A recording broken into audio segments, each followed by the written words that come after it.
Hey, Jesse, how's it going? Happy Sunday evening.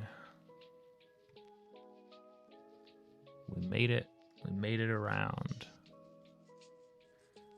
You know, you know. If you know, you know. Yeah, I need a new game for next weekend. What should we play?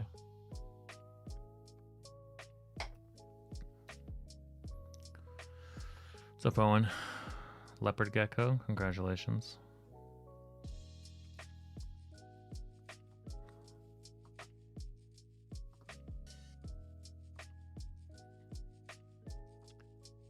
Oh, YouTube's changing more stuff in their chat display, so now I gotta edit something live. This is fun. That's good. It's a work stream, so it's the first way. Jesse says you should name it Fallout 3. I should play Fallout 3. I gotta play the original Fallout before I gotta do Fallout 2 and then Fallout 3. You know, it's a thing for me. I gotta go all the way through. I can't just start with Fallout 3. Are you crazy? Are you crazy? Even more so. It's a reboot. I think they're working. I think they're gonna reboot Silent Hill 1. I think when I play Silent Hill, maybe I'll play another Silent Hill game. I enjoyed playing that one twice. No, but I can't sign into that chat because it's just like an overlay chat or whatever. So I just need to crop it.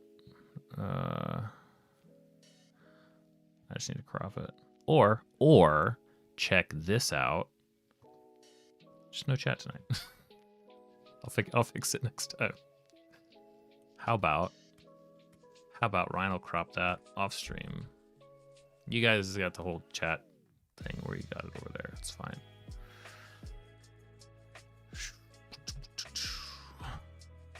Okay.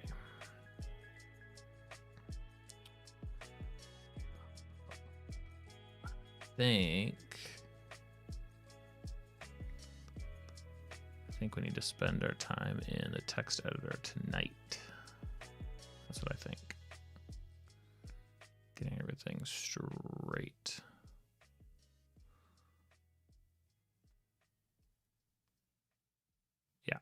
Yeah, we do. Okay. That's what we'll do. GTA 5 would be a real shock, I think, to everyone. Nobody's expecting that. Parents, no, we're looking at keeping everybody guessing, right?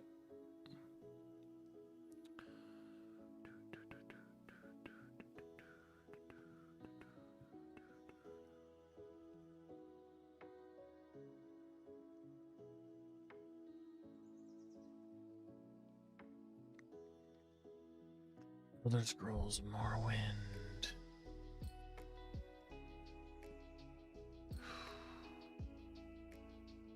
That's a pretty big commitment. I know I'm saying like, hey, you know, or I started saying last night like, hey, for this next stream I don't really care, like long game, short game, whatever. I feel like that in particular would be a really long game. I feel like that would be a big winter game.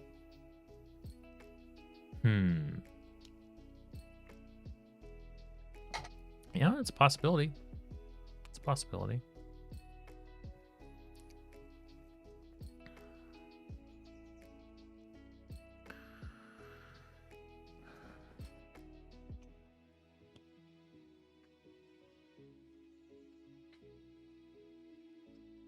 I haven't played Grounded 1, let alone Grounded 2. Hey, Zero. Yes. Happy to help. The zine is boom. I've got it's these guys back here. I've made this set of 2 so far. They look like this. These little books. Helpful little encounter builders. System agnostic. Lots of fun. Hello, T.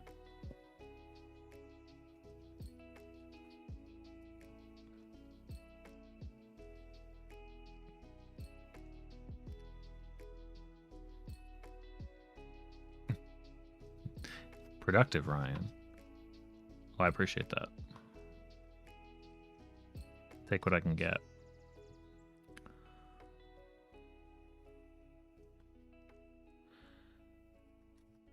Well, the key thing.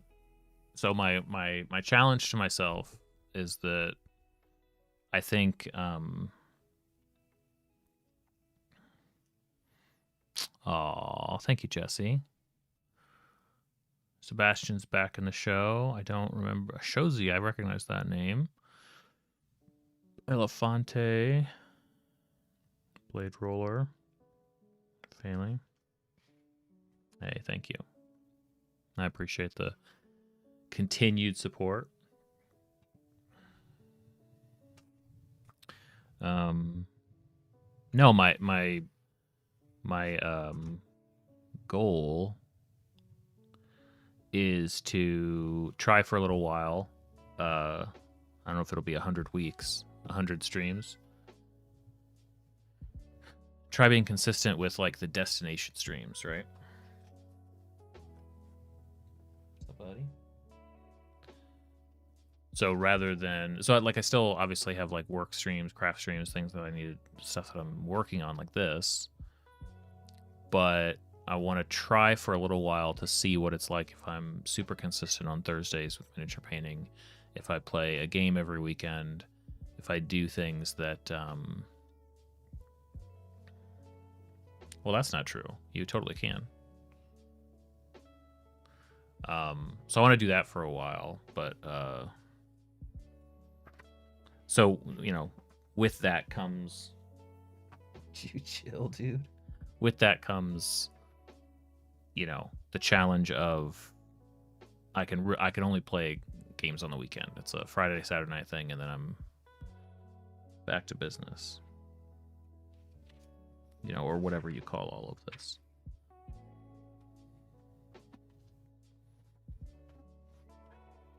My special focus. Hey, man. All I can do is work at it, you know? That's all I can do.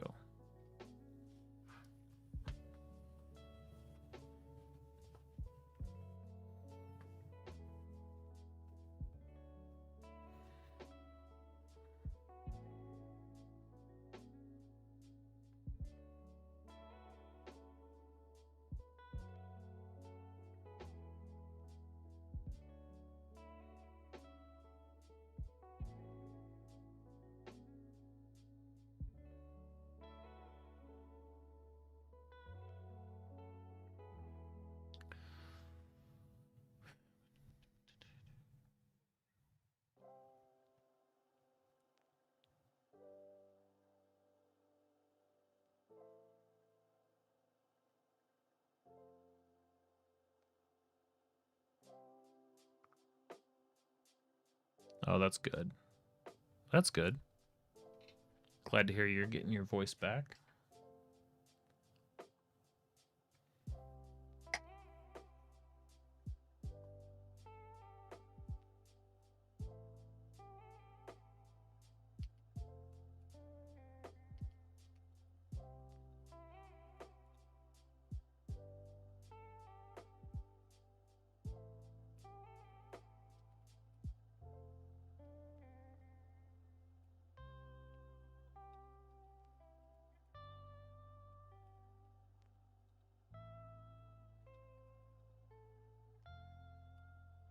Oh, man. That's tough.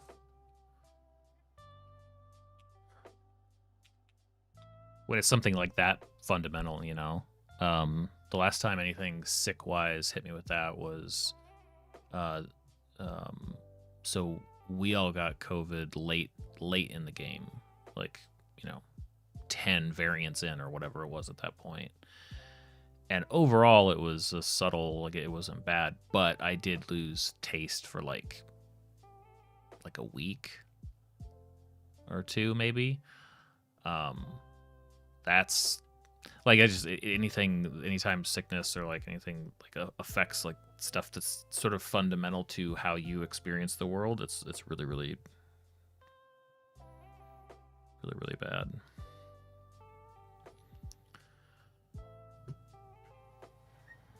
You got me. Really? You don't think I don't have any taste? I think I got some. I got some. Come on now. Give me a little bit of credit.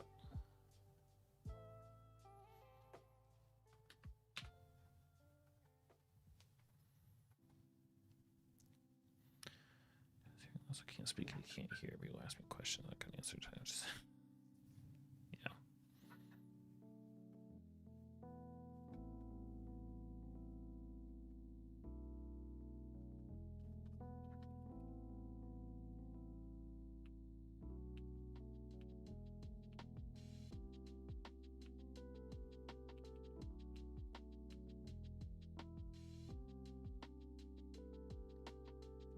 You had like a literal see no evil, hear no evil meme going.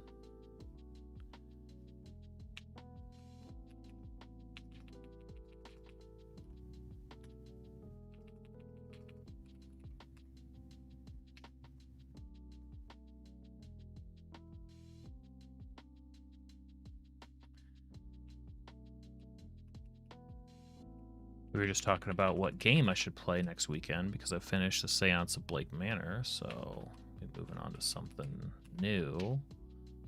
All the votes so far have been 60 to 100 hour plus games, which I am hesitant about for reasons.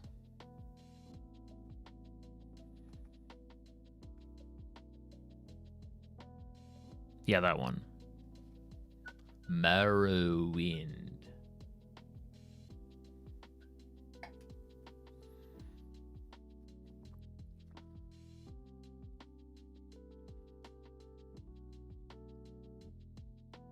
That would be tricky.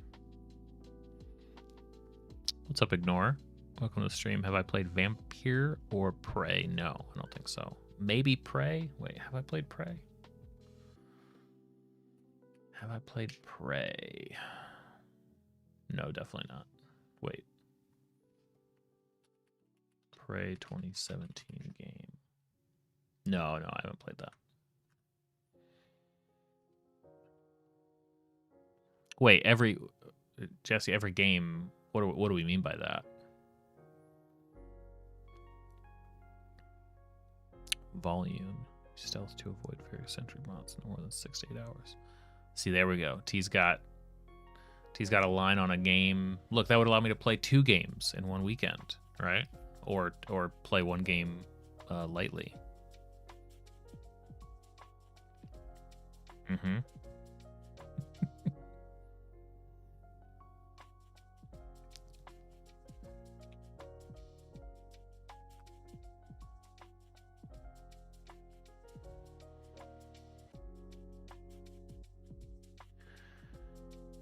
Hey, what's up, Cloyfish? Welcome to the stream. You're an aspiring DM. This way of determining a story is super helpful for my ADHD. Also, I can never decide on small details. Nice. Yeah, I think I slept on tables for the majority of being a DM, and I'm not sure that I still really integrate them well to gameplay. But in terms of mashing together absurd ideas, sometimes absurd ideas or sometimes, let's say, difficult ideas, I find it to be extremely fun and helpful when it comes to ideation.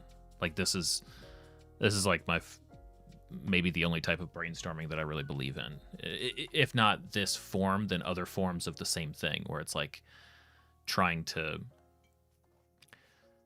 take 2 ideas that don't seem like they fit and then kind of taking clay and making the 2 puzzle pieces fit, and then that clay is the new idea. It's great. What I haven't found yet is the similar love for tables like live in a game. Like I don't like rolling for like random encounters and stuff like that in a game, or rolling for I like to kind of know what my threats are, to know what the situation is ahead of time. But roll for story is good. Will unlock a lot. Awesome. That's cool. Game on Friday. I'll be late DMing my Russ Lego minifigures. Great. You created minis for every NPC. Wholly unnecessary, Batman. That's okay.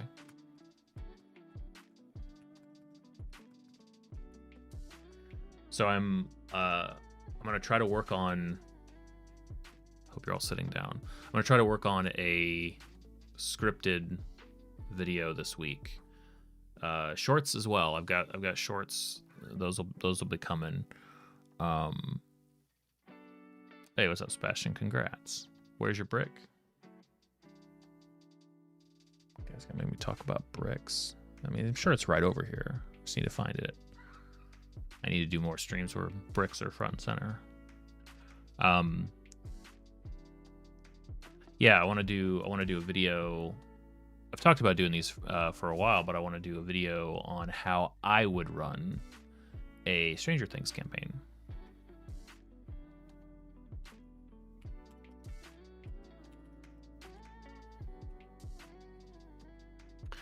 Every game is fine, join over the top. That's true. Pick your thing. Ignore you've played with a DM that overly relied on tables during play and it really slowed things down and caused some loss in engagement. Yeah, it's kind of like, I could certainly see that too. I think it...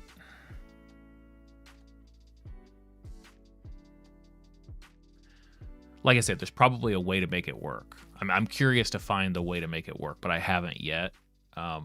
Aside from very specific encounters that are sort of designed to work that way, right? Where things that are happening sort of randomly, there's chaos, there's, usually then the party is super aware and they're rolling on the tables too, like stuff like that is like a part of it. Then that is, oh no. Gotta watch my arm now with this new setup.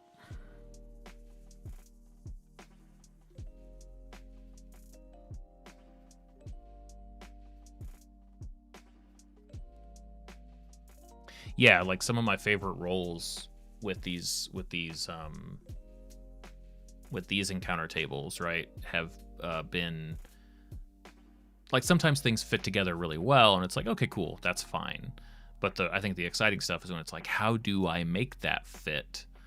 And that's hard to do at the table. It's easy to do, or it's fun to do, I think, before you're at the table when you're planning ahead, when you're kind of creating the bones that all the chaos is going to happen around.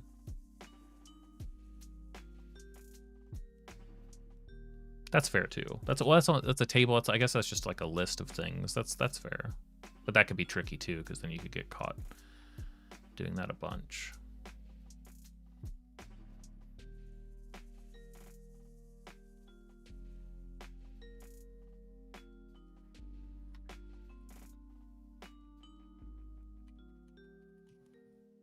Yeah, familiarize yourself with it. What's up, Billy?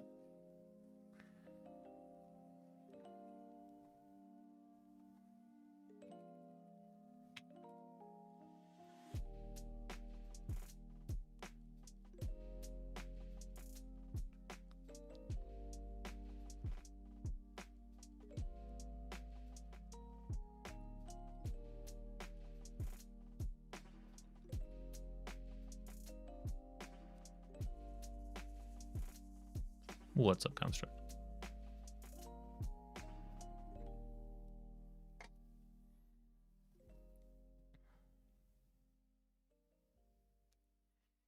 So the Seance game that I finished last night, I ended up having to look up, I think my count was 5 things.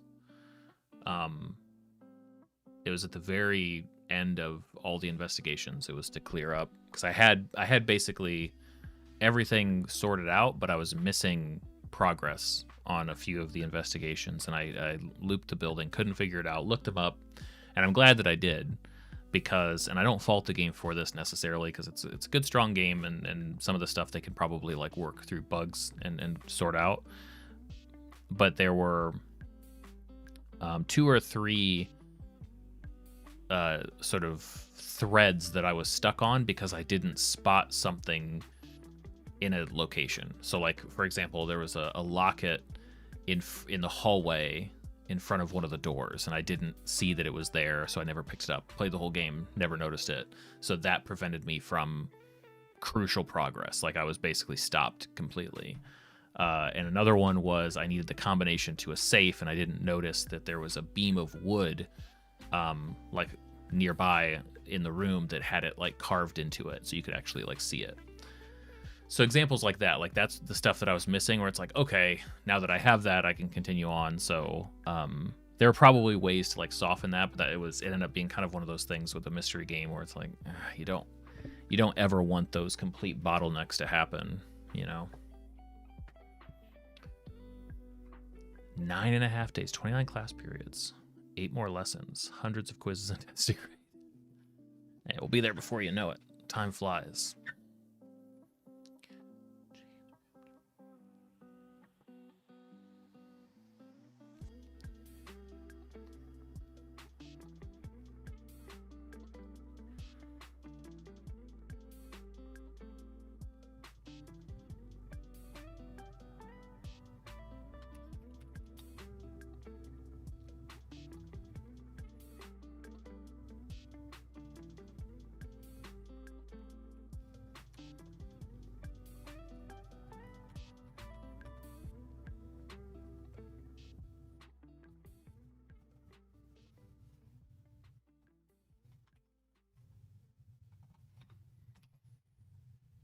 Searching my clue, can't find it after a certain amount of time in the game. Gives a marker that leads you to something you missed.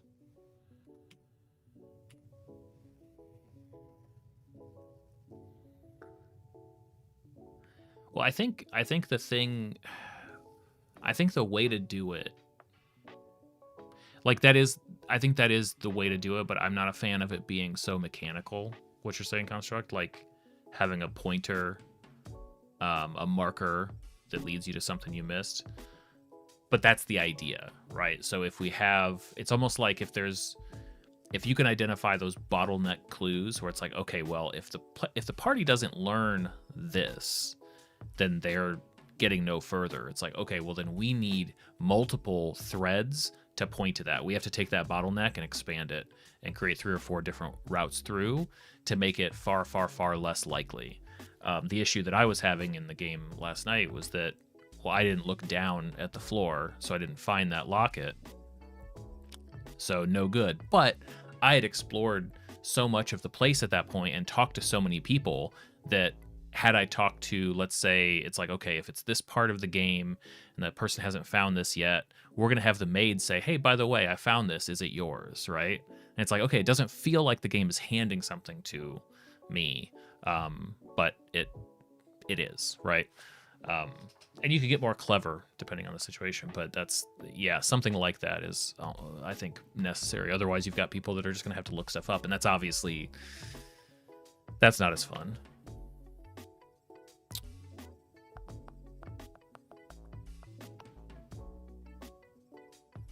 Yeah, I think there were a few like that, especially because they have so many characters and things like that they could absolutely dynamically feed those things in, especially because at a certain point, like I looped through and I was like, there's nobody, I literally can't talk to anybody about these leads. I can't get anywhere else because I'm time locked in. So how do I progress these things forward? And that's why I look stuff up, which is how it goes. Putting together an ARG. I feel like an ARG would be way harder.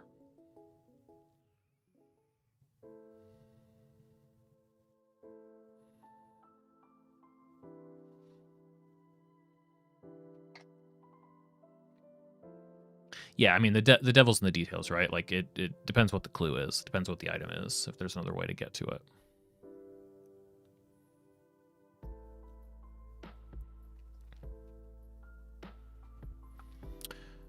Cloynefish. Do I save the unused options for the future? So the way I've come to start thinking about these is that rolling and... like I'll roll. So like, if I roll 2 of these, if I roll an encounter concept, and maybe I'll write a paragraph, a short 3 sentences, 5 sentences that sort of covers that.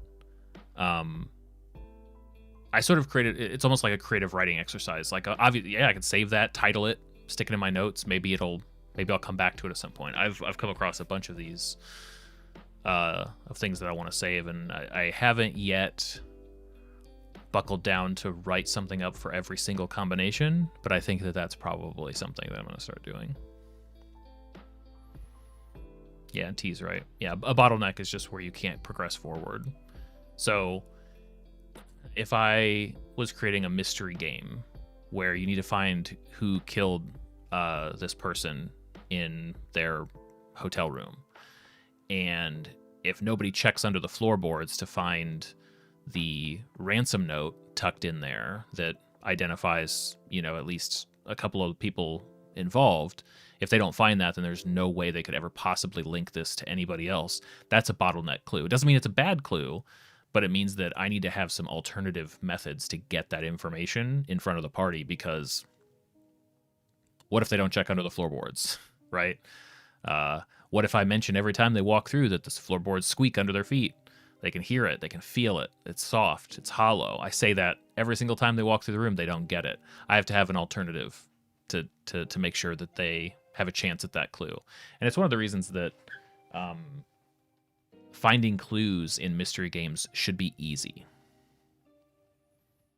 It shouldn't be hard to find clues. Clues should be all over the place. You should actually probably have too many clues, because the fun of a mystery game is making sense of those clues and putting them together in a way that tells a story and that is coherent,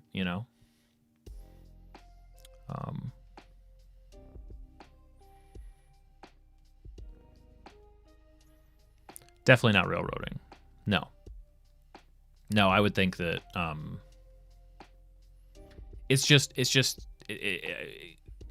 if you analyze the fun of solving a mystery, I suppose there is a percentage that is in finding the clues. You want to be able to be the gumshoe.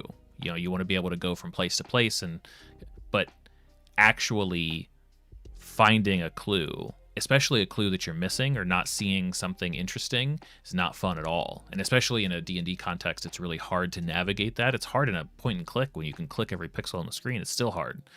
So conceptually, that's not very intriguing. But if you can lay out on the table, okay, so we found, this is, so imagine this. On the one hand, you're sitting there going, I hope they check behind the picture frame. I hope they check behind the picture frame.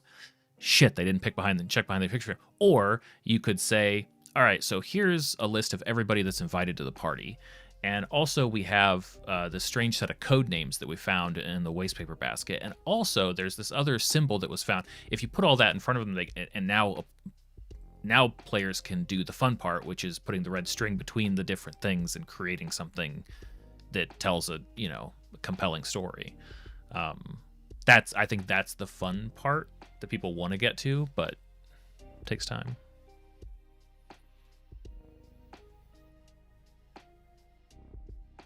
That's true too. You could also, I mean, and to some extent, that's the art of how you want to hand out the clues. How do you want to make them available? Bumper bowling. Right. That's right. Yeah, it's not going to glow when you move your mouse over it like it did in the game last night.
Putt indeed.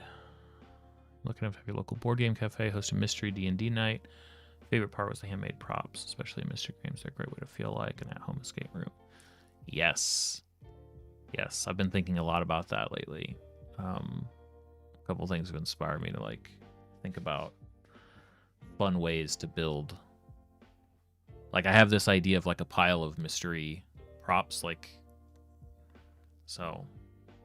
Yeah, lots of stuff. That was a foil ball. Not foam, thus its silvery gray coloration.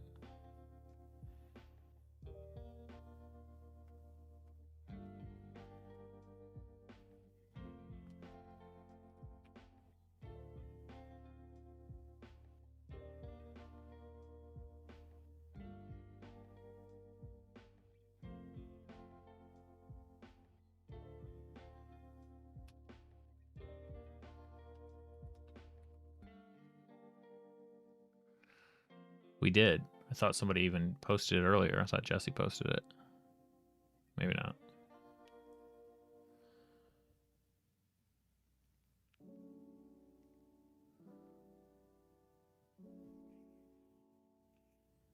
Nice. Oh, did I torch it? Killed the pupa. It wasn't that great. And I don't, you know, yeah. It was fine. You guys make better ones than I do. Hey, we hit 92K. 92,000 subscribers on the channel. That's neat. That's true. You guys is just one. Almost. Only 8,000 away.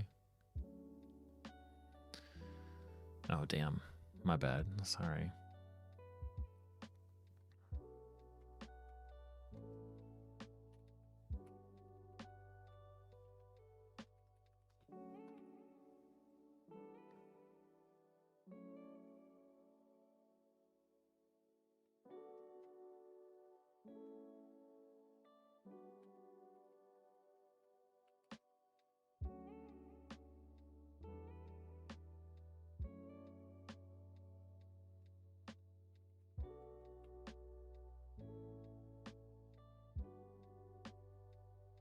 Cool. See construct. Hopefully tomorrow. Edu-T. Good luck tomorrow.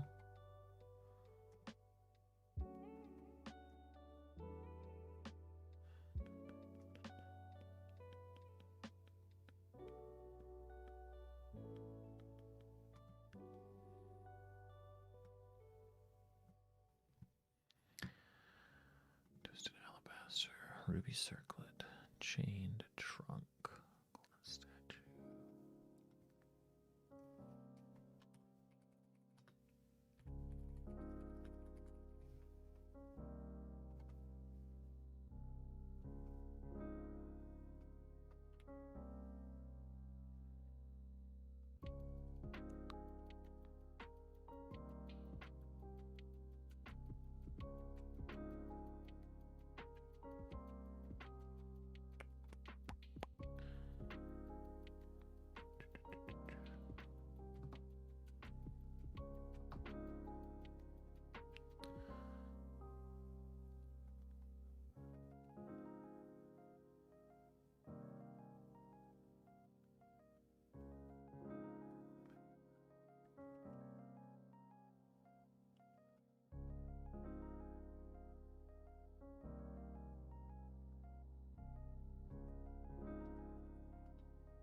Hey, Panda. I do not know.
My fish, you get so bogged down thinking how you need a new NPC to give the clue earlier in the game, and now they need a backstory, etc. More work.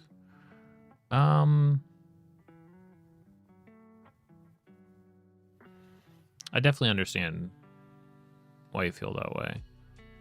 I think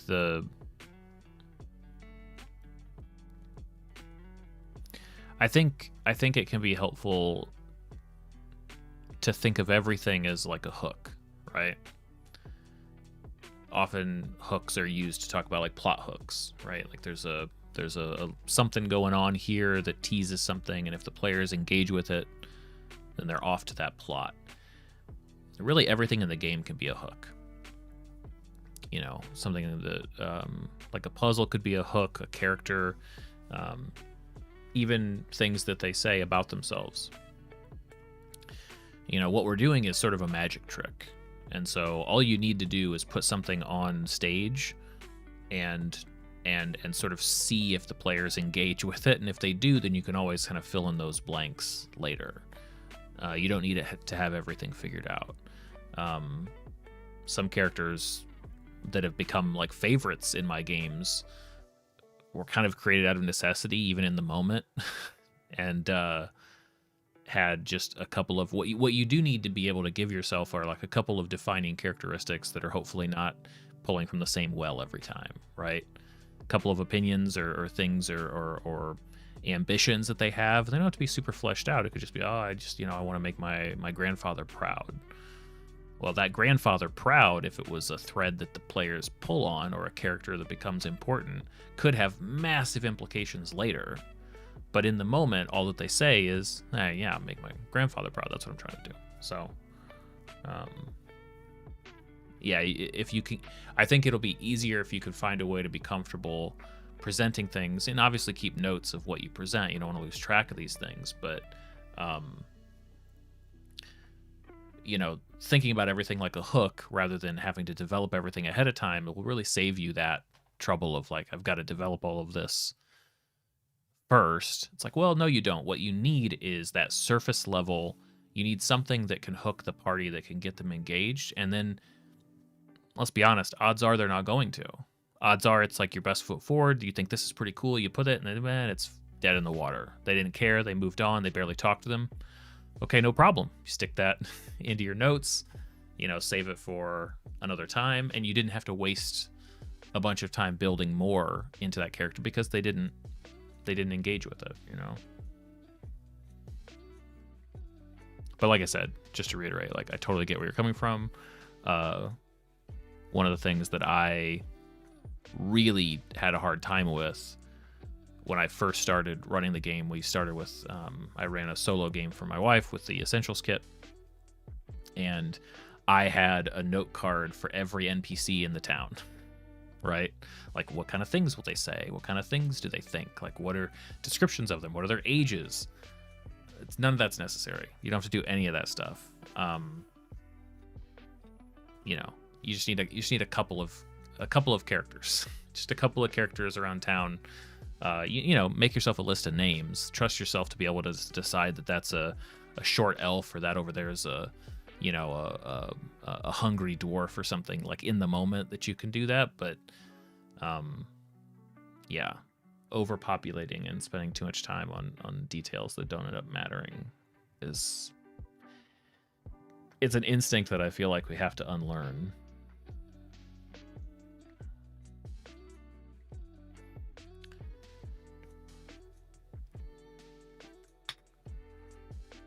Or and whatever your list of is what's important. For me, it's a list of names because I despise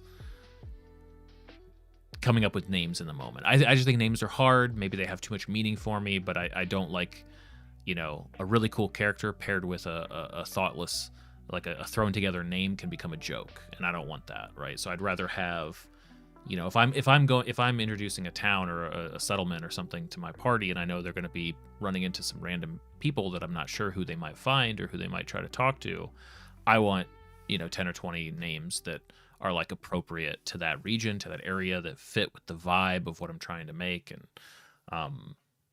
yeah, so that's that's something that's I think is important. That it for me, but the names, whatever your name thing is, like maybe that's a list of trinkets, maybe that's a list of loot, maybe that's a list of, I don't know, you know, monsters or something. Whatever the thing is that's hard for you to come up with in the moment, that's what you want to have a list for. And I think if you can write the list yourself, it's going to be way more powerful.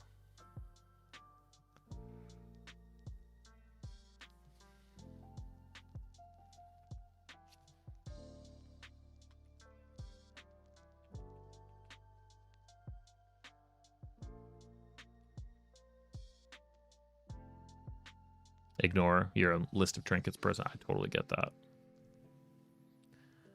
Take note of the NPCs and shops you come up when the player asks during the game. Yeah, definitely note.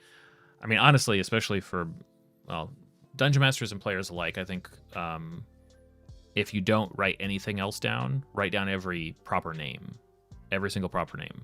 Write them all down.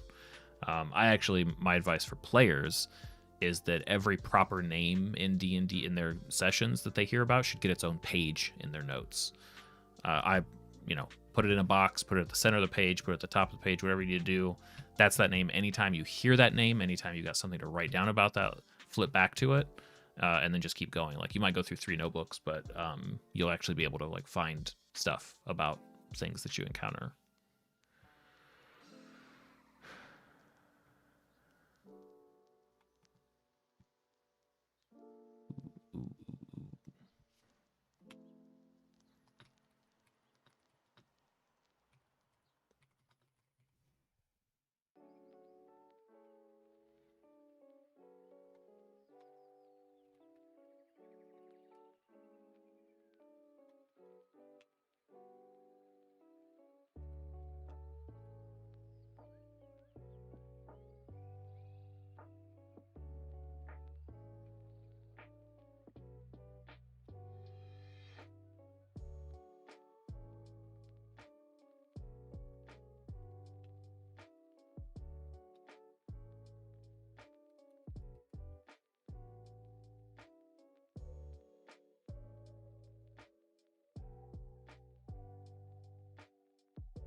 Yeah, I'm greedy. Gibson, I like both.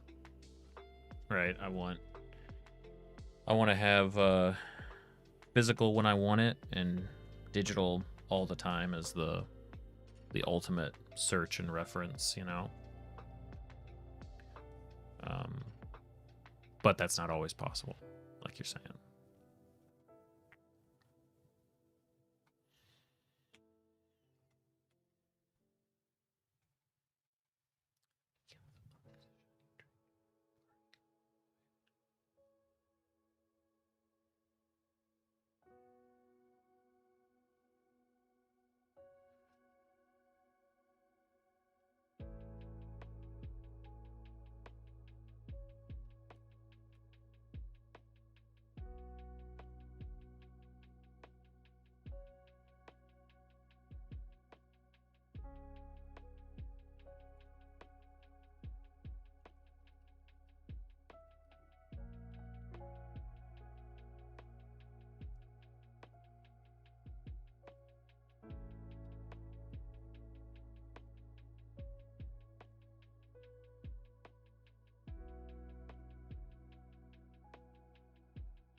Yeah, exactly. True.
Yeah, Fish, I get what you're saying. Like, or I think I do.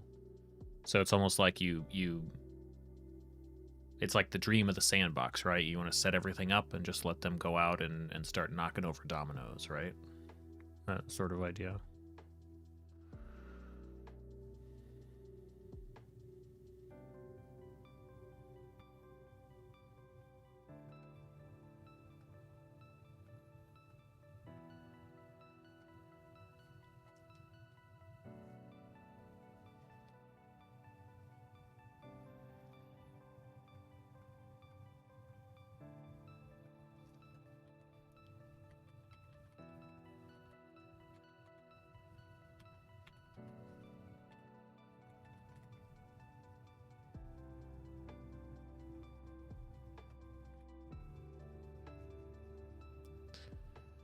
It seems like a ton of work and time just to make story decisions. Well, I mean, it's a big difference, right? I'm making a product, right? I'm making a thing that I put up on my site and try to sell. But it's also something that I like to use, right? It's an idea I believe in. What I think is really fun, like I've made two of them so far. One that is monster focused, and the other one that's sort of just like weird encounter, weird mystery focused. And I'm realizing as the weeks go by, since I made that one or that set recently, that these things are just like forever valuable. Like I can, anytime I want, I can go and pull up those lists and generate probably something brand new out of them. And it's got me excited to make more kind of themed ones. So like the two that I'm working on here, this one specifically is a magic item focused set of encounters, and the one it's going to be paired with, I think, is going to be characters.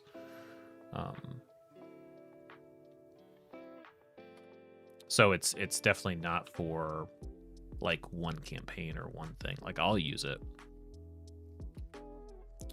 for sure. But the hope is also that other people will find it useful and decide to use it.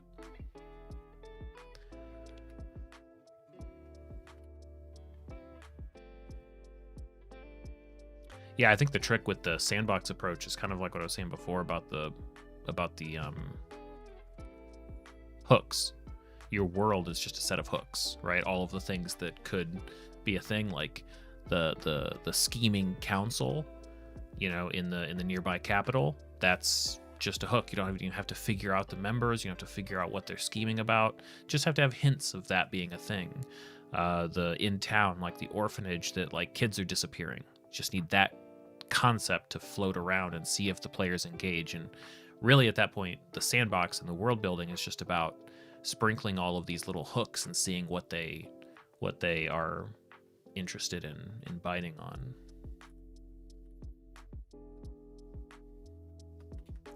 You can even have happy things, not the two horrific examples I gave.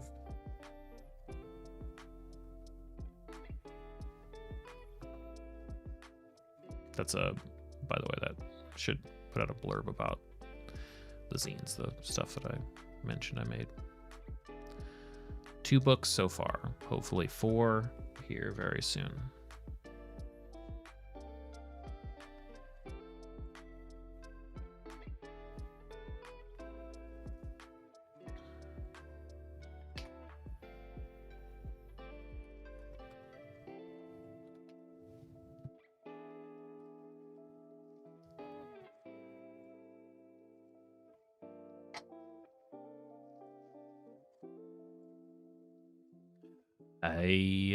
Yeah, I know, right?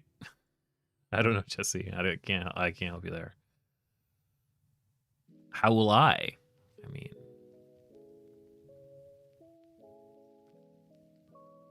it's almost like, man, if only there was like a Patreon or like a service or something that could make all of this a lot easier.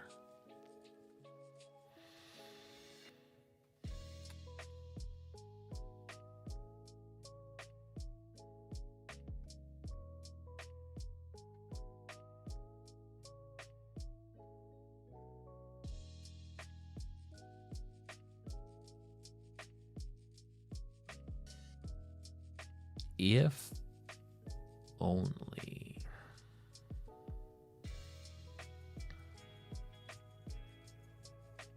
I mean, it's a solid idea.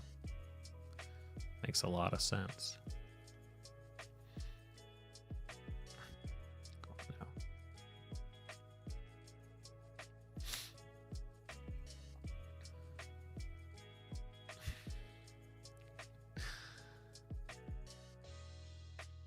Consulting fees. Wait. Guys are getting paid. What's the meme? It's like, wait, you guys are getting paid?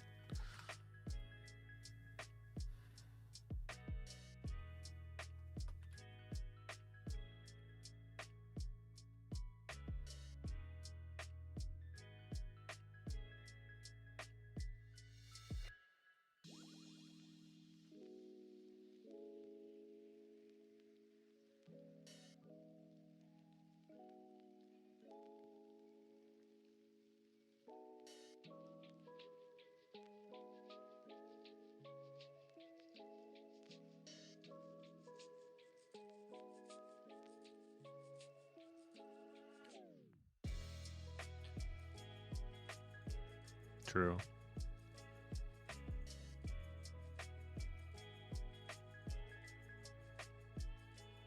That's what I'm supposed to do. That would... It's a way to go.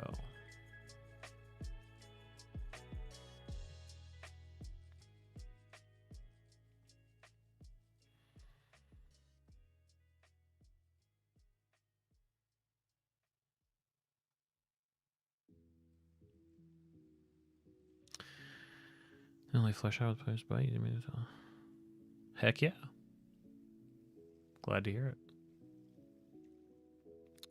Yes. Yep. Each one does. So the first one was monsters. The second one was sort of strange things. Kind of strange happenings, strange occurrences. This one is magic items. Don't touch that. And the fourth one that'll be paired with this is scrupulous characters. Or unscrupulous, or delightful, or whatever. And the fun part, of course, I think it's fun. I'm biased as hell, but like what's neat about it to me is that all these things become a lot more interesting when they're paired to, you know, a little bit of a story, a little bit of, it's not just like, oh, you know, this shiny trinket. It's like, oh, you've got those silver daggers. So what do they do? Like, okay, like I don't, who cares? Like I care, but the more interesting thing is that the pair of silver daggers were found despite the siren's call, and then later it turned out that these were, you know, they talk or whatever, and it's like, oh, there's some relation. Like you end up sort of developing a story, you know, based on a combination of things, and I don't know, it gets a little bit richer in my mind. We'll see. We'll see if the formula continues to work. I'm super excited to explore. I've got a whole list of, like, just based on some of the stuff we've done in the daily encounter streams, a whole host of ideas for themes. And I mean, I have so many uses. Like, I was thinking about it. I was like, okay, so based on, like, there's 10 in each book, and then it's usually like, you know, 2 D12 tables. Sometimes there's a third D12 table. So there's a lot of combinations. Like, just the ability for, like, I could probably take one of these books and just do shorts based on the ideas generated from them for, you know, a long time, with a lot of variety. So I'm excited about that. Have not done that yet, to be clear, but it's on my list.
Yeah, thanks, Fish.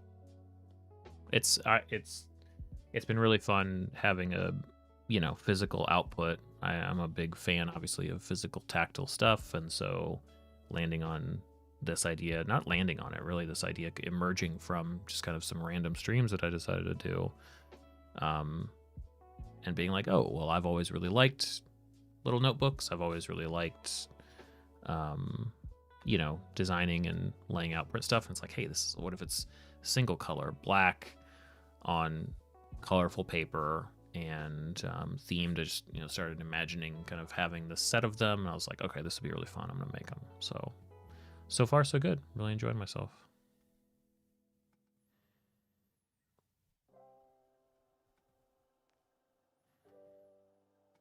Stand at the stitch.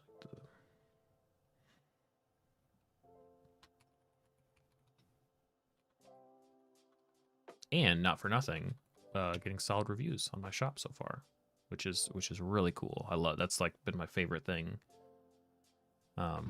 since I launched them, is seeing the reviews come in, and people like you guys are awesome, and I love hearing positive things from the community. But people whose names I've never seen before, aside from when I shipped their stuff to them,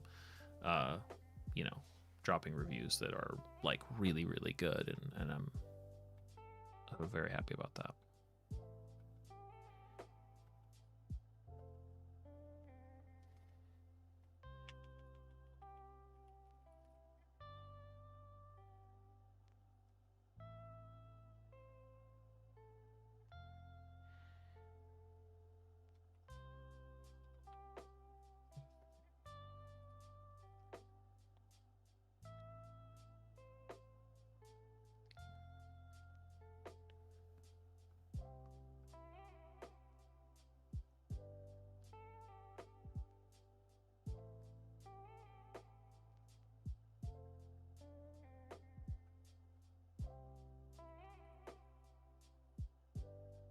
This is for the magic items, so this will be book 3 of.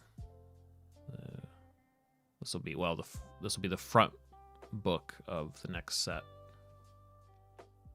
Also, hi Connor.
Oh, I like mud crabs.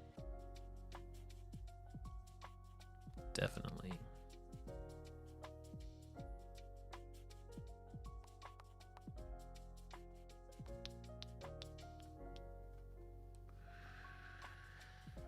Definitely.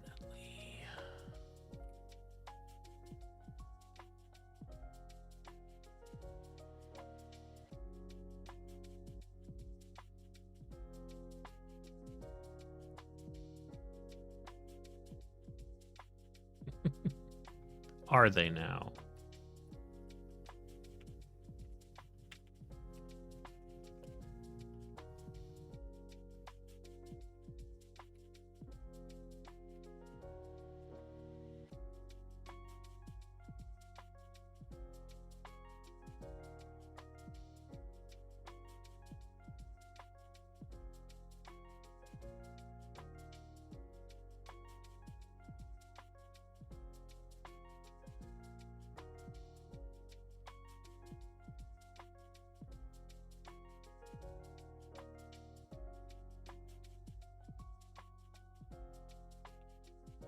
Hey, Matisse. I figured them out. Aren't you proud of me? Aren't you proud of how I figured out tables in InDesign and particularly how to manage them relatively reasonably? It's still a bit of a workflow, but I'm satisfied with them. Thank you. That's all. I can close up the project then. That's all I needed.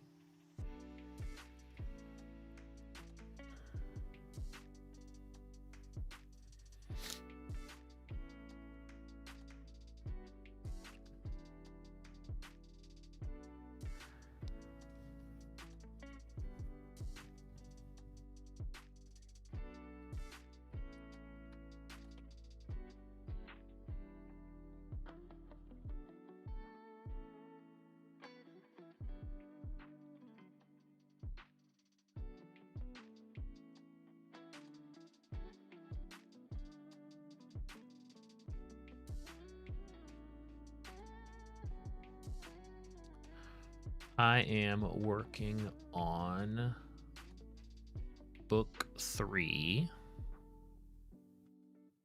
called Don't Touch That, which is a well, it's Don't Touch That and 9 more magic item encounters for your table.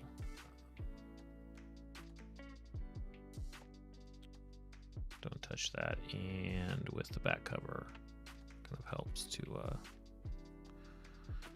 get a sense. If you can imagine front and back cover, everything's sort of into the swirling. I plan on doing a general adjectives.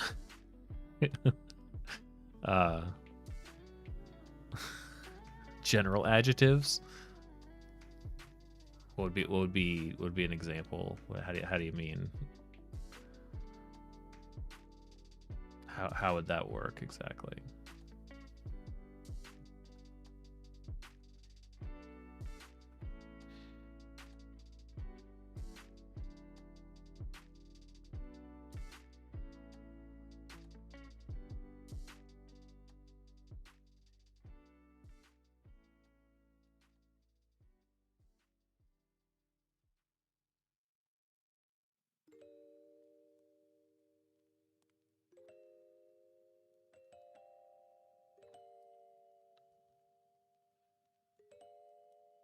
Solo oracles, general adjectives.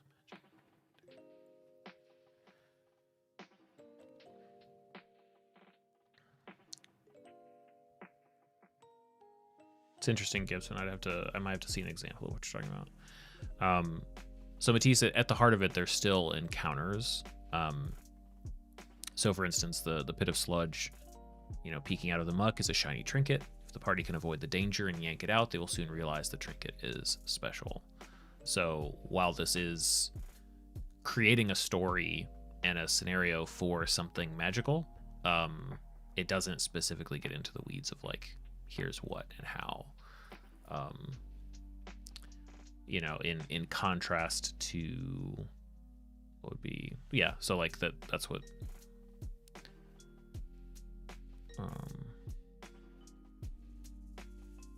I think it could foster some really interesting magic item creation though, but we shall see.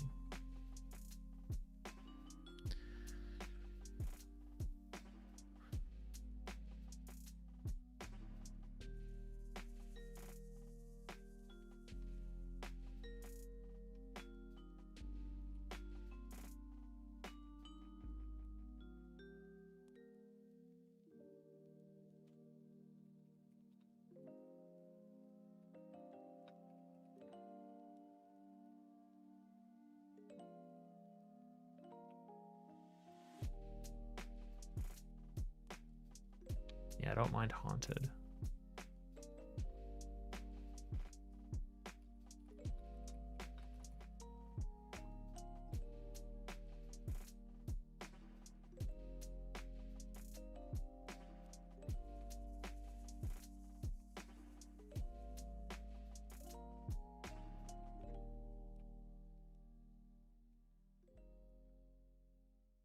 So what's interesting about this process is like a lot of these tables are copied in from the daily encounter streams.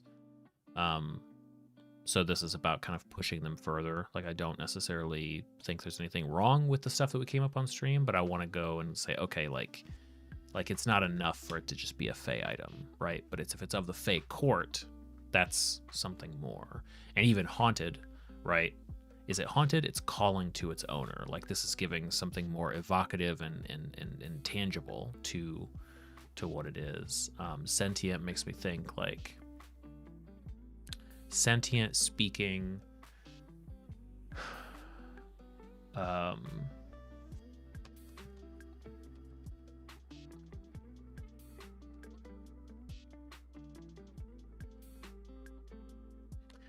It's like I don't know if that's going to be enough, but that idea of like pointing or yeah.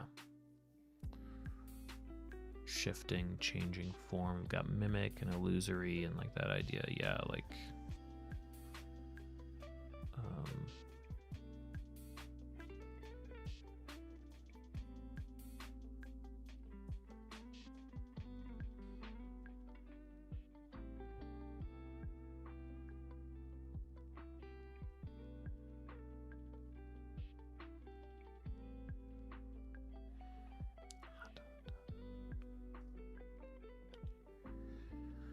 gets the people going.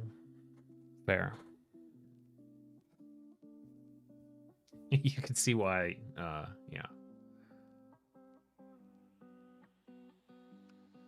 Hey, John. Thanks. Would the rules be done in the moment or cool to create something ahead of time? Personally, I would use them ahead of time because while some of the ideas fit together really naturally, some of them, I think the more exciting ones create things that are like, huh? Like how? And sometimes figuring out how they do fit together, how you can make them work, is where you come up with something that you wouldn't have before. So my preference is beforehand, but I've only made a couple of these books so far, and so I'd say I'm still sort of experimenting with what they can be and mean, but I'm also a DM that doesn't really use tables in the moment. So I think if I was more comfortable and experienced doing that, I think these could. Like, here's the way that I would use them close to in the moment is if I'm like, okay, and this is how I'm excited to use them going, as like in how I DM. I don't really know what kind of encounter. I need something for the party. Okay, monsters. When I pull up monster, flip it open, it's like, okay, looks like something's grabbing them from the sky and it's doing this. And how does that fit into the current whatever that we're doing? And I might spend 5 or 10 minutes before a session or at the table saying, okay, got it. Like that idea is coherent enough for me to run with it. So it doesn't have stats, it doesn't have specifics, but it's just about those ideas that, fit together a certain way. At least that's how I view it. Writing prompts and brainstorming, certainly.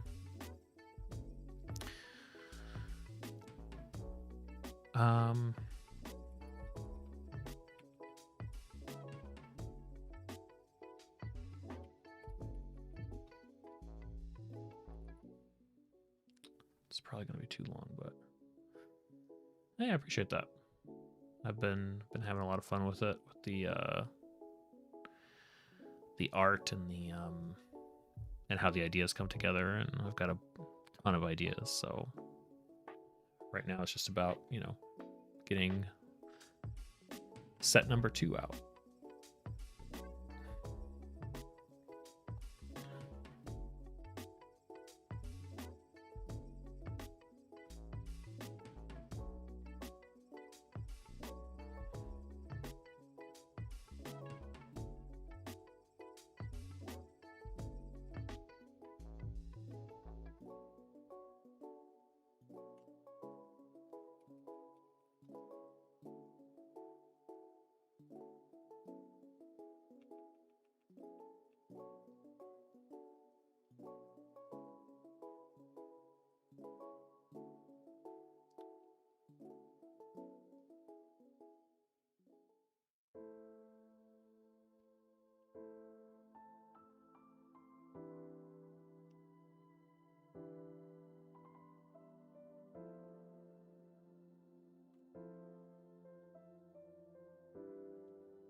Something where, yeah, some sort of,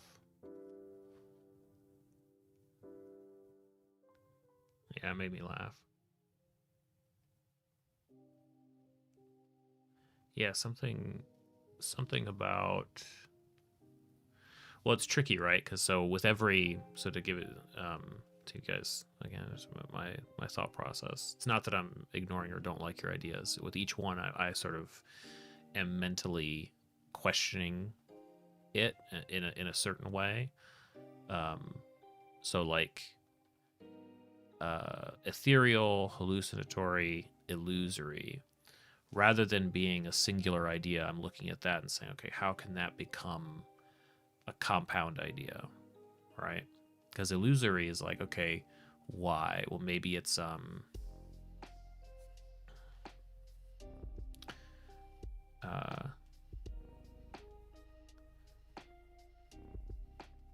maybe it's like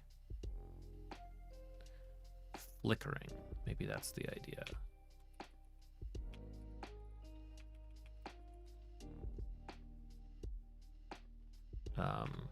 Almost this idea of like, no. I was just explaining. I don't want you guys to think that I'm like,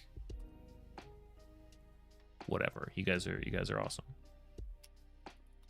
Almost like a glitching out.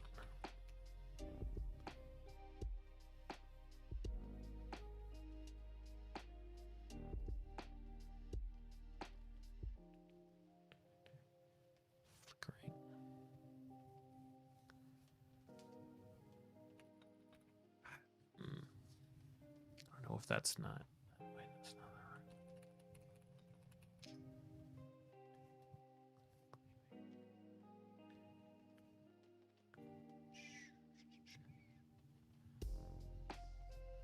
How about blinking away. Yeah, and that is how I would phrase it, but I'm also trying to.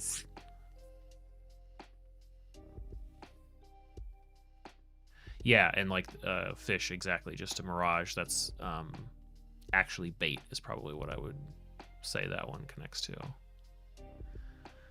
That's not true.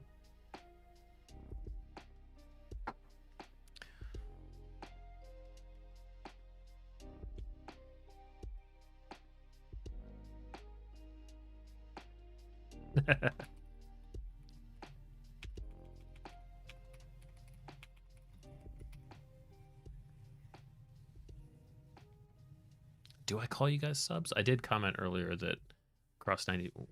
See, I think I said we crossed 92,000 subs, like it's a collective.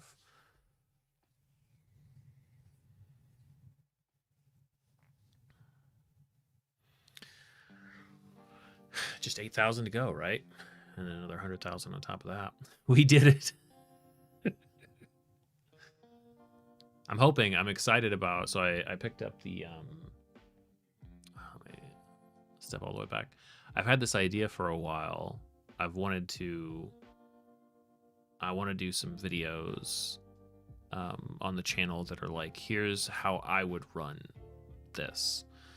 I meant to do it a long time ago with a starter kit when the new starter kit came out, and then I just didn't end up getting it done.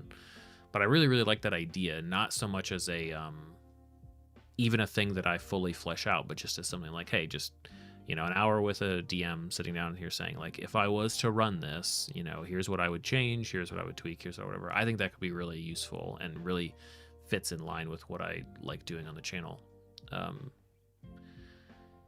So with that idea in the back of my mind, recently I got caught up on Stranger Things, which is obviously like, you know, it's hot this month, it's finishing up, and they released like a campaign thing or like a series of adventures for Stranger Things. So I was like, oh, why don't I do that idea with that? Why don't I take a look at what they released and say, here's how I would run this if I was to run it. So I'm going to experiment with that this week and see what I come up with. All I need is a couple of videos like that to catch, and then we'll cross 100K, no problem. And yes, specifically Sebastian is a no, sorry, not the crab. I gotta specify usernames now. That way I make sure that everybody knows exactly what I'm talking about.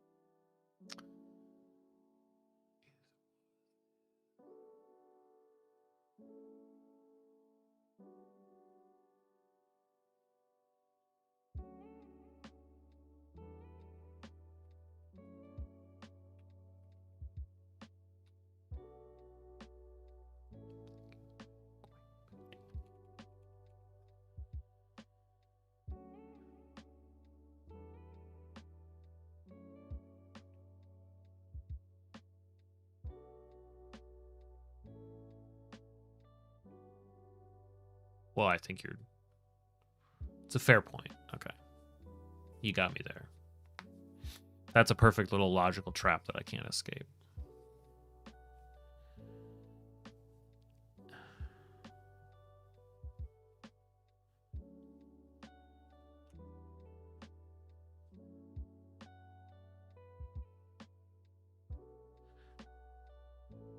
Moody pointing somewhere.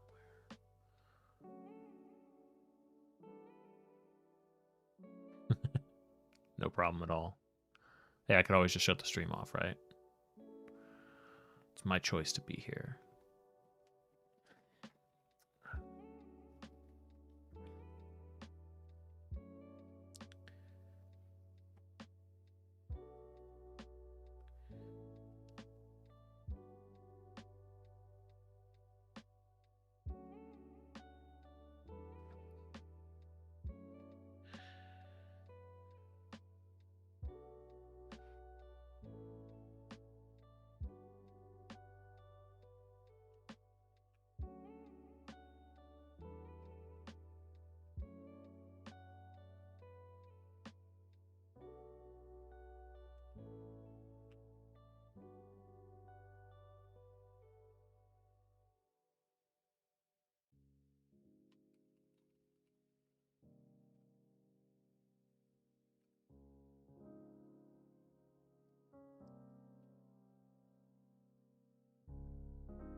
this list.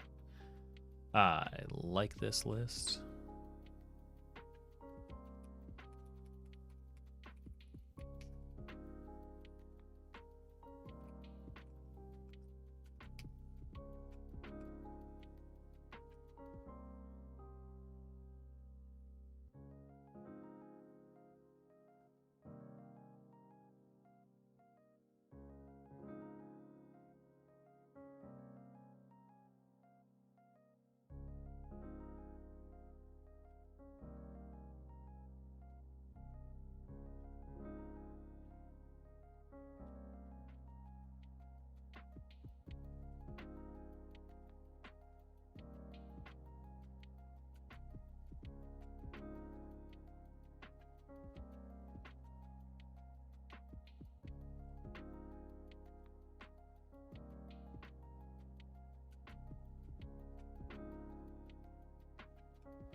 I do like a portal.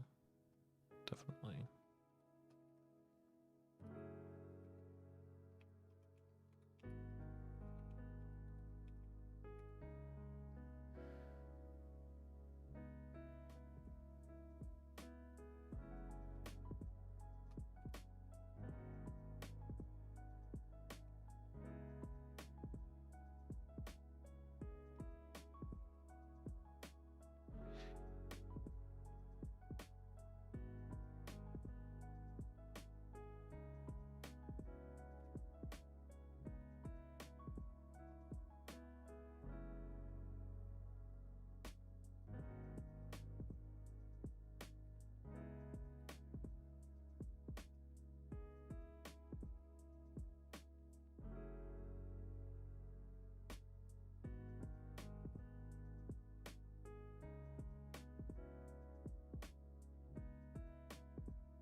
Hey, anything's edible if you try hard enough, right?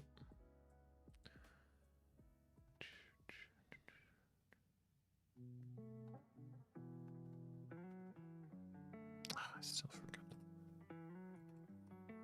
the one change I was going in there to make.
Hmm. It's an interesting question, John. How scientific are we going by feel or experience? Do you have specific narrative goals or concepts in mind? So when I'm writing these little ideas, these little concepts that fit together, I would say it's much more of a feeling or vibe that I've sort of developed over these few years that I've been a dungeon master. Because what I'm trying to do is load each individual with enough meaning that it's going to carry a little bit more load into whatever ends up being combined. So we actually have enough here. 3d12s, it's a lot to roll. And I haven't done this because you guys literally saw me just write these up, but if we take, there we go. Real d12 here. So I rolled a 3. Okay, so that's pair of silver daggers. It's a fun one. With Siren's Call. Paired with an assassin's weapon. Okay. So rather than just being singular, like a weapon or, you know, blah, blah, blah, I think that tacking on more gives it more teeth, and as we combine it together becomes something that is like a more distinct idea that we can flesh out, or that becomes almost easy to flesh out. So peeking out of the muck is a pair of silver daggers. If the party can avoid the Siren's Call and yank it out, they will soon realize the trinket is an assassin's weapon. So what we have here is like a story that we could sort of tell, right? And we could, if we're laying this out as an encounter, it's like, okay, well, if that's an assassin's weapon, then probably the assassin was drawn in by this siren. Well, what kind of a siren would be at this pit of sludge, this like muck and mud? Like, is this like it's almost like a variant of like a witch or something like that? And was it specifically here, you know, going after that assassin, or was it just by chance? Maybe the assassin was coming to kill that siren specifically, right? And basically we just kind of roulette wheel through those ideas until we go like, that's the idea that I want to use. Like, I would probably be excited about, you know, these ideas and how they load into like these daggers and the identity of this character, and how all this stuff intertwines actually becomes like it's a little quest, right? Like, certainly could be. Matisse, you like that one? It's not just an encounter or an item, but leads to story or even characters. I think it could unfold. I've had roles from these things. God, I keep knocking over need to get a more secure stand for those. I've had roles from pages like this where I'm like, that's a campaign idea. Like, I want to expand that and run it. It's why one of my, like, I think writing projects that I'm going to play with after I finish this next set is something that allows me to basically write on each of the potential ideas. Because, you know, 12, 12, 12, like, I don't know who's got combinatorics in their arsenal, but that's hundreds of ideas, and maybe some of them aren't that interesting, but I bet a whole bunch of them are. Yeah, so that's the heart of it. That is one of them, actually. Not a campaign kickoff necessarily, but like where the party starts, right? Starting encounters, I think, or something like that. That's one of my concepts I want to explore, and I am dry. So here, let me update this. Quick.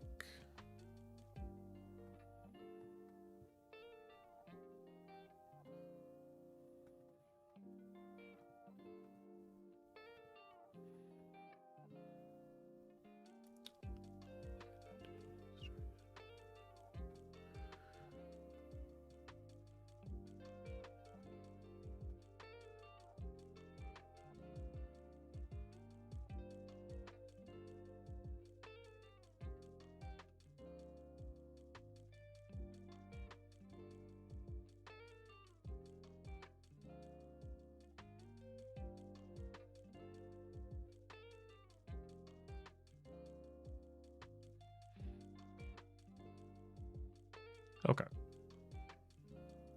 I will be right back. I'm going to go refresh my coffee. And I'll be back in like 2 minutes.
Oh, that seems reasonable.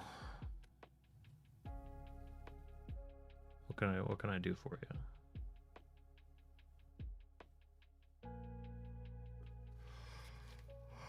Dang, the Pinkertons. Straight to it. Ooh, that's gonna be a hard one.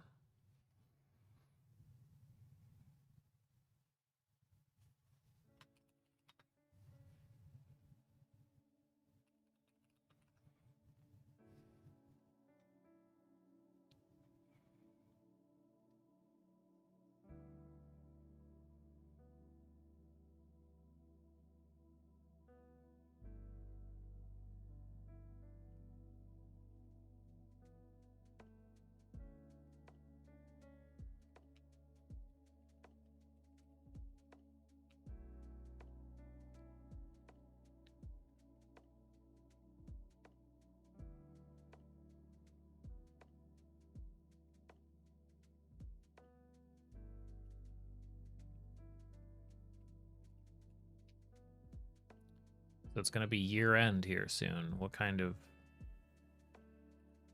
look back at the year type of thing should we do? I gotta have a best streams ever list. I gotta do which ones this year, or my top top 3 streams.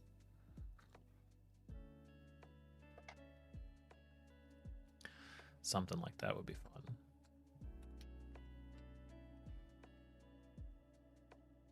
Can't say I've done a ton of videos, so I'm not sure I would do that.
It's a long time.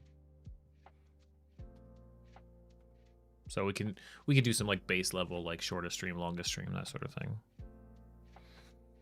I'm sure I could try to pull some numbers on the most people ever on stream, that sort of stuff.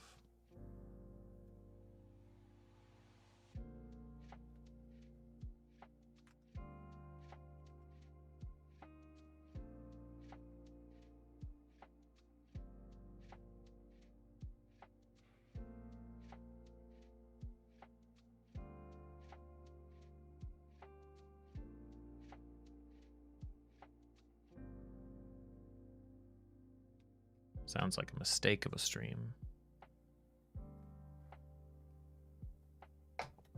What was I doing for 7 minutes?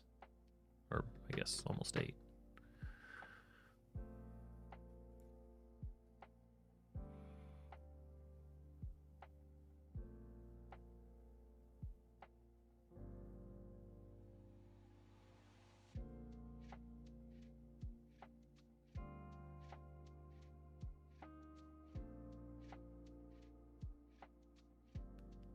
I don't think so. It might have been I think I had a stream where my internet cut out. Like I remember it being early on before the stream could really get going, so it was probably that. I think that only happened once this year. Right, but I'm saying it wasn't it was actually the cause of it was an outage, not those streams don't run that short. It wasn't supposed to be that.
Awesome.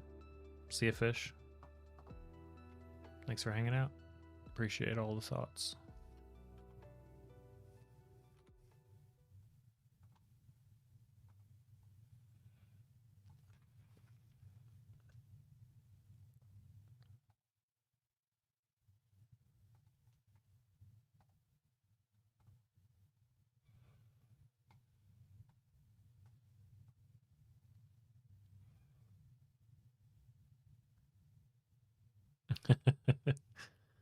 Avoid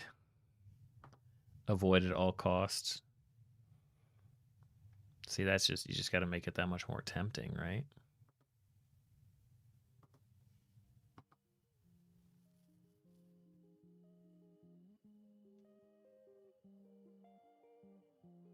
Personally, I always find it really exciting when players are willing to not go like the common way.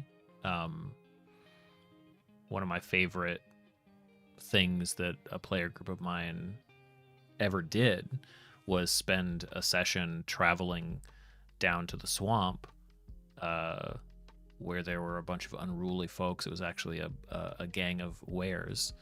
They didn't stay long enough to find out, because once they heard there was a scary dragon in the swamp, they said, "Hey, let's just go do something else." And they traveled back home and chose a different quest.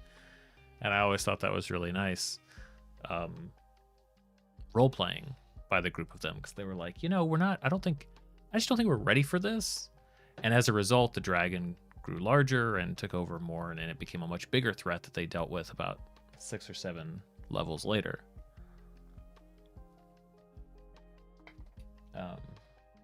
So I love, there's this thing where it's a hard lesson that I learned early on.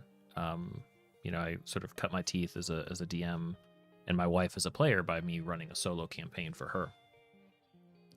And there was a session where she did something similar to what that party did. This was, again, the first time I'd run into this situation. Like, she ran up against a fight that she didn't want to fight. And she was like, I run. And I didn't know how to handle that. So at the time, I'm like, well, you're a hero. What do you mean you run? And I had to take a week or two and figure out what that meant, and read about it and understand that, like, oh no, this is actually, and come to find out over the years that there is no bigger gift that your party can give to you than your players can give you as the DM, but to let whatever threat live to see another day. It is on the other side of it, right? It is so difficult to keep bad guys around, to keep an ongoing threat present. If you've got a party that's willing to, like, turn around or choose another path, or let somebody, off the hook effectively, which is, as soon as you enter that combat round, like, most enemies are going down against a party. It's really, really hard for it to go a different way. And if they're giving you that opportunity, it's like, I take it every time.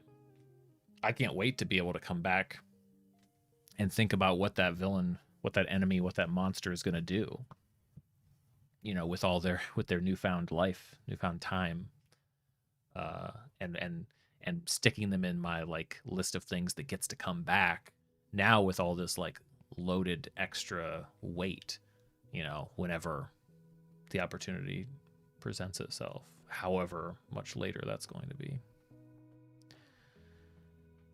You never know.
Extremely.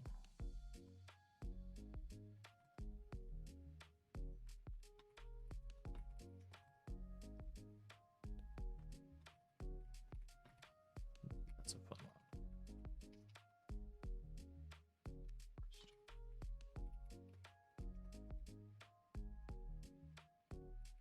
one. Ooh. That's a fun one too. That's a really neat one.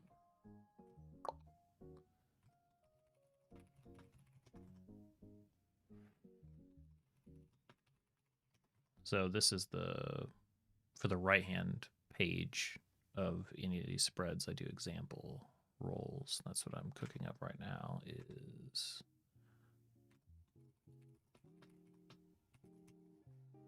Okay.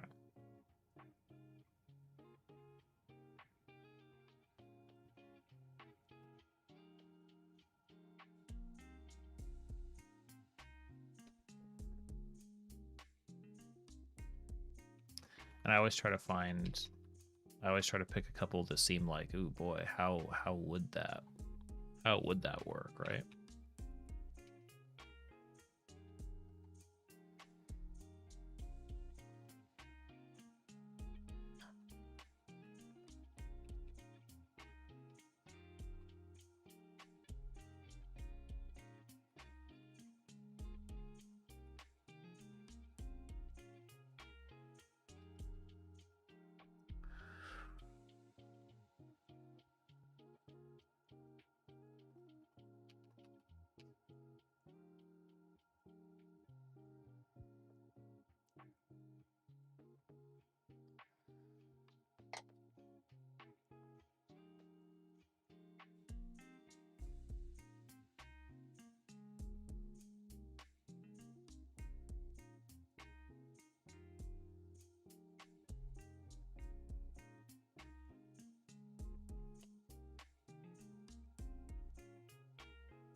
Ways to make producing sludge more interesting or relevant. Acid slime portal to the mud demiplane.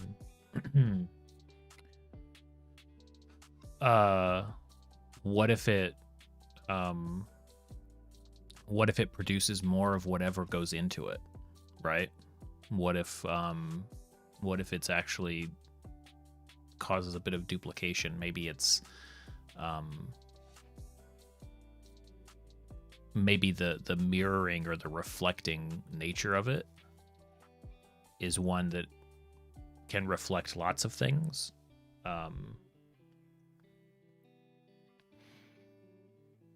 Yeah, that's I would almost give it some quality like that.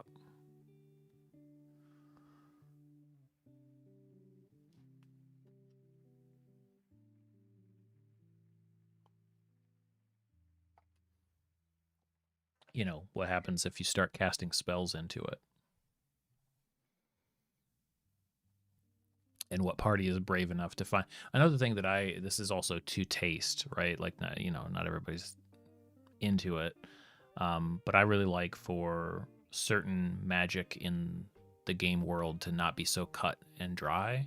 So sometimes I won't just like give the party like a clean and clear, here's everything that this item does. That's typically what I do once they experiment with it and figure it out and spend like a long rest with it. I'm like, yeah, here you go. This is what it does. Obviously, I'm not like a total hard ass or anything. But there should be magic in the world that the party is not aware of, you know, whether that's spells, whether that's what this, you know, 300-year-old vampire knows that the party doesn't. Like, wait, we've never seen that spell before. Sure, yeah, well, you guys don't know everything. Hey, Noel. Thank you. Saying hi, happy week. Finals week starts, so back to painting Missy. Nice.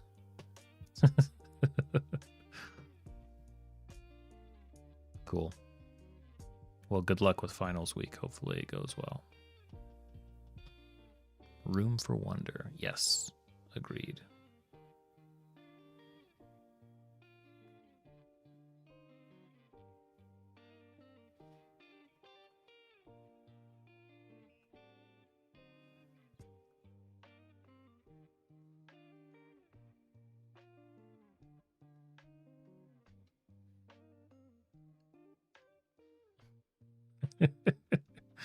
Hey, whatever helps you process, right?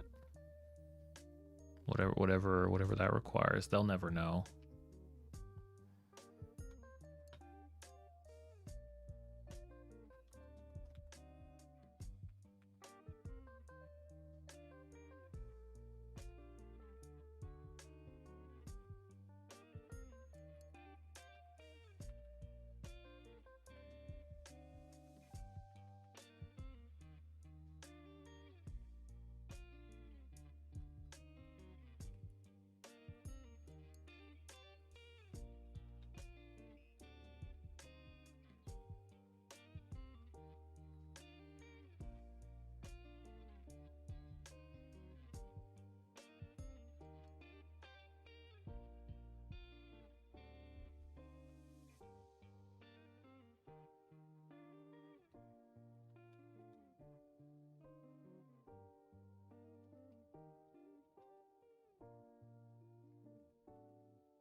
Oh yeah.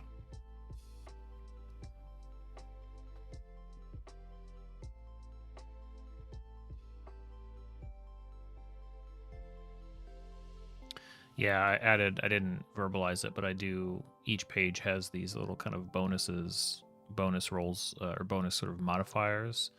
If you want something more than what the initial one gives you. So the bonus one here is that the danger, whatever the danger is rolled, is drawn to the shiny trinket, especially because it is special. So that draws the danger and connects it to what's special about it. And this one over here, bonus 2, roll a second time on the D12 special table. That's why the item was in the muck in the first place. So I think it would be, another interesting one thing that I want to. I haven't done this yet because I don't have very many of these books yet. But I think like slashing and combining them together, like if we, okay, now, if you mashing up different prompts together or referencing across them could create really interesting strings of things, right? Like this book is all magic item encounters. The next one I'm working on is all characters. So to be able to say like, okay, roll, for this whole other generator and like tie these ideas together, it begins to really get, I think, get fun.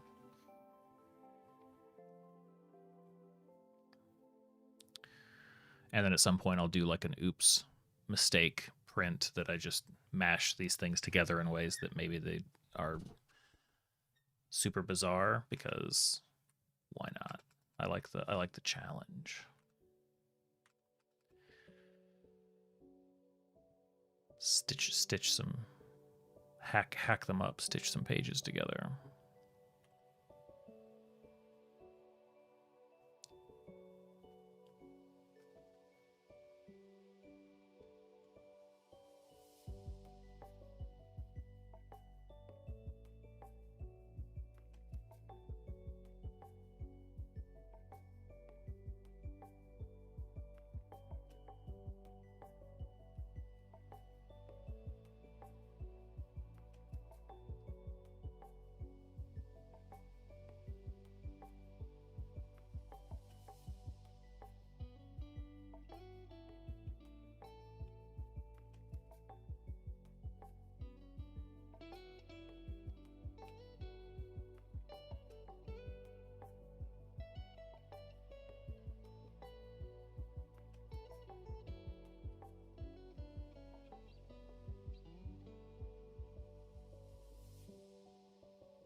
Okay. Bit of sludge, apart from art, is set.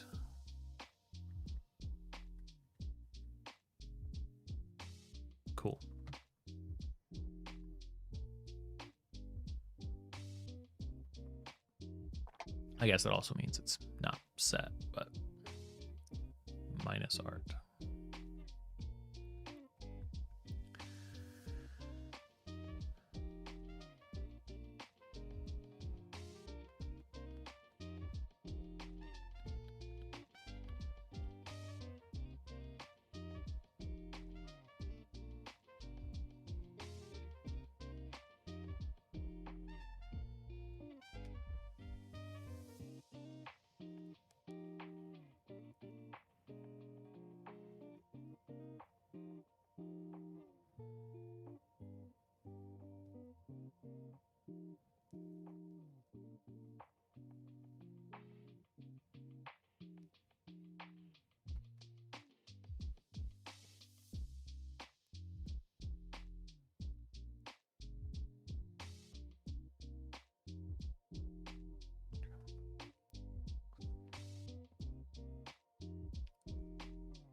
That doesn't sound so bad, Eli.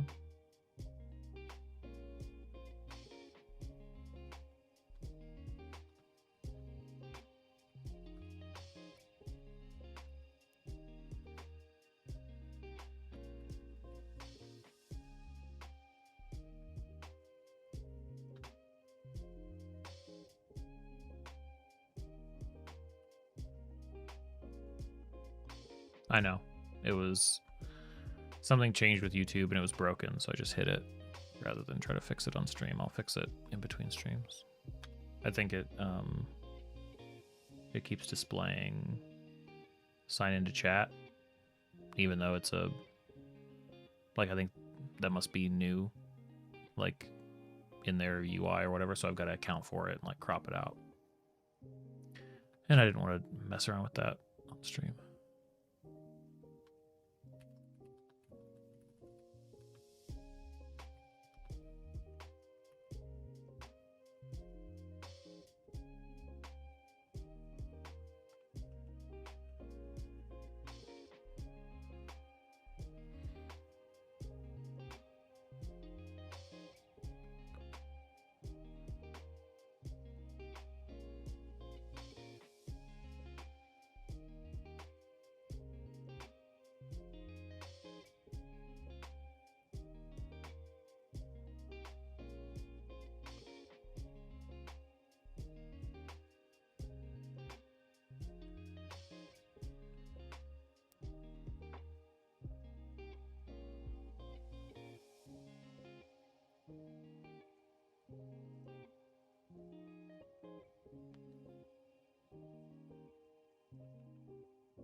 Hey, what's up, developer? Welcome to the stream.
Yeah, you might be surprised.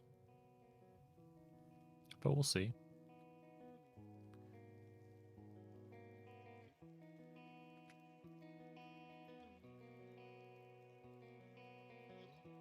We'll see where it ends up.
talking about paranoia on a player. Do you manage this by not telling the player, but feed them information like you feel someone is watching, or give them fake perception checks?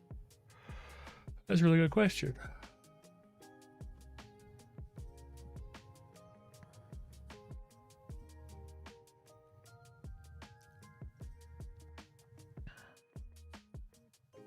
I'm trying to think to a most recent time that this has come up.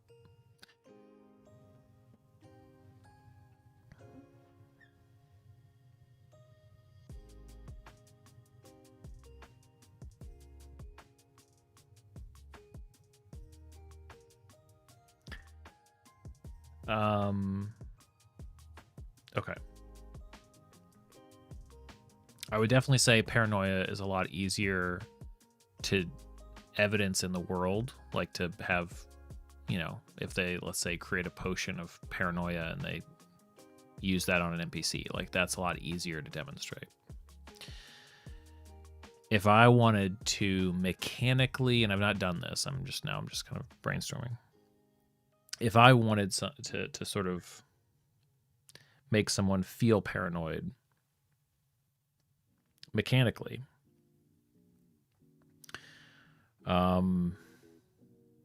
what is paranoia? Paranoia is, you know, suspicion. It's difficult in the abstract. I'm trying to think. Okay, so like, let's say paranoid that they're being watched. Maybe. See, I don't know. Like, my gut is that paranoia feels like it should be heavily on the roleplay side. Although it could certainly skew with results. So I might not tell a player about the mechanical effects. I might just basically give it to them as like a, you know, okay, so you're feeling very paranoid, and I probably wouldn't use that language. I'd probably say like you're pretty sure that you're seeing, you know, people watching you, or that you're checking your belt, like you think somebody might be just around the corner, like you know, suspicious type of vibes. I might ratchet that up over the course of a session. And I think that it almost acts like a curse. So something like insight and perception would probably be modified to the extremes.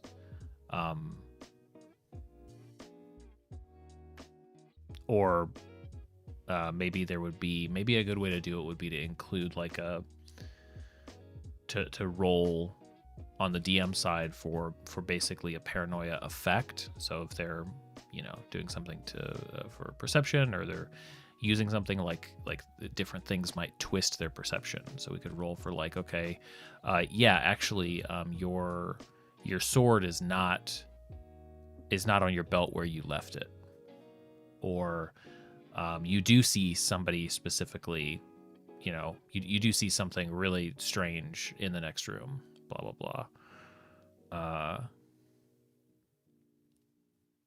Yeah, basically. Or insight checks. They're not very common. Whether or not they use them or not, I might pass that player information that's really sort of, you know, over observant, or reading too much into it.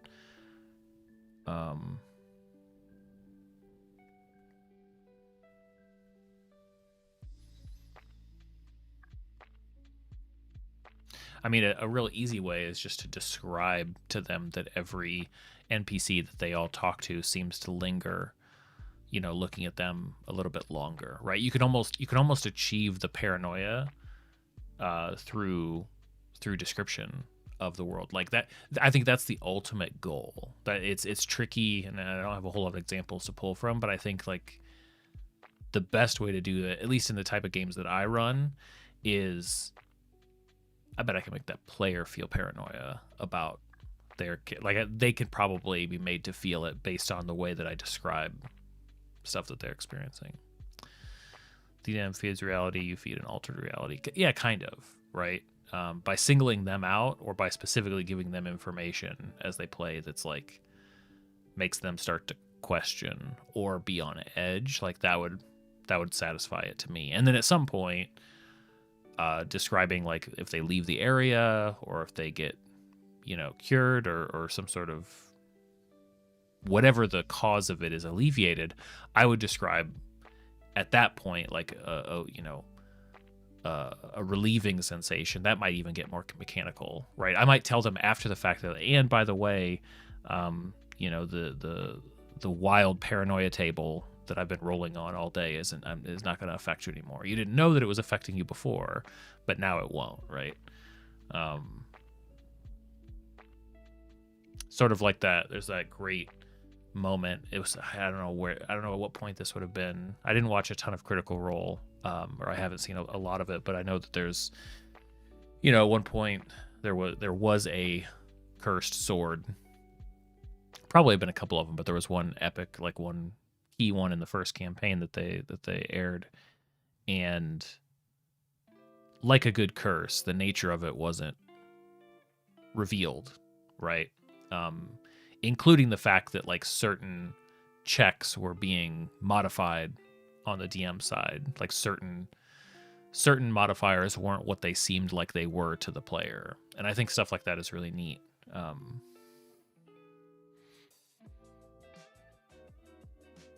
Yeah, that's the kind of stuff and it's really tricky. Like there's a reason.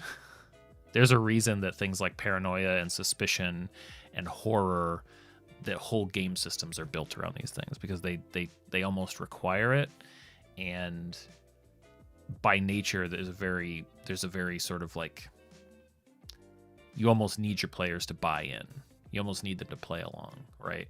And so to some extent you have different answers depending on different groups. Like there are certainly some player groups I can imagine that would be extremely nonplussed by the entire thing. It would be extremely like, nope, I don't feel that way at all. Totally fine. Cool. Mechanical, move on. Like they wouldn't be into it. They would need the mechanics to do it. And then I have other player groups that I can imagine that would be, the mechanics wouldn't even come into it. They would completely live in that moment that you give them. So to some extent it depends on that, I think, too. But great, good question. Interesting to think about.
To imagine the other psychological effects would apply to players. Envy seems tricky, but could be fun. Yeah, you'd almost have to. I think it'd be fun to look at those, right? It's almost like extended conditions, right? You know, we have at least in the D&D world, but or in 5e specifically, I should say. But you know, every system's going to have its mechanical conditions, and then it's like another layer on those to say like, okay, how do we evoke these feelings?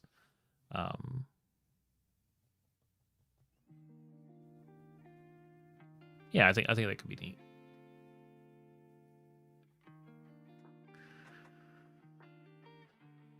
Some are definitely going to be easier to do than others. Luckily, players exhibit or player characters and players themselves will exhibit envy usually pretty quickly, pretty easily on their own.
All right.